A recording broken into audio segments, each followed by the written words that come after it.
ఎక్కువ PM Jan Dhan Yojana accounts 70% వరకు కూడా రూరల్ ఇండియాలో కానీ లేదా సెమీ అర్బన్ ఏరియాస్ కానీ ఉన్నాయన్నమాట. దాంతోపాటు ప్రధానమంత్రి జన్ధన్ యోజన కింద 56% అకౌంట్స్ మహిళా అకౌంట్స్ అనమాట.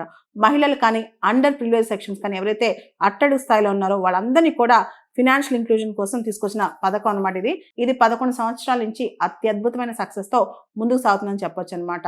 ఈ ప్రధానమంత్రి జన్ధన్ యోజన కింద రకరకాల క్యాంపెయిన్స్ కూడా నడుస్తుంటాయి అనమాట. యాజ్ ఆన్ ఆగస్ట్ 2025 అంటే ఈ నెలతో కలిపితే మనకి దాదాపు 56 కోట్ల అకౌంట్లు ఉన్నాయి. దానిలో 56% అకౌంట్స్ మహిళా అకౌంట్స్ అనమాట. సో పిఎం జన్ధన్ యోజన పథకం అనేది పెద్ద సక్సెస్ఫుల్ పథకం అని చెప్పొచ్చు. దాంతోపాటు జామ్ ట్రినిటీ అనే కాన్సెప్ట్ కూడా అప్పట్లో ప్రభుత్వం తీసుకొచ్చింది. జన్ధన్ ఆధార్ మొబైల్ అనమాట. ఈ మూడు కలిస్తే డైరెక్ట్ బెనిఫిట్ ట్రాన్స్ఫర్ అనేది అసలు అంటే బెనిఫిషియరీస్కు లబ్ధిదారులకు ప్రత్యక్ష నగదు బదిలీ అనేది చాలా సులభం అవుతుంది అనమాట.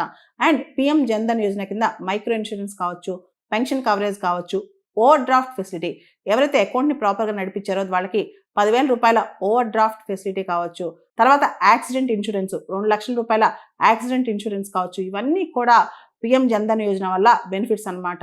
సో భారతదేశంలో అట్టడుగు స్థాయి ప్రజల్ని ఫినాన్షియల్ ఇంక్లూజన్లోకి తీసుకురావడంలో కీలక పాత్ర పోషించింది, ఒక గేమ్ చేంజర్లా యాక్ట్ చేసింది పిఎం జన్ధన్ యోజన అని చెప్పొచ్చు.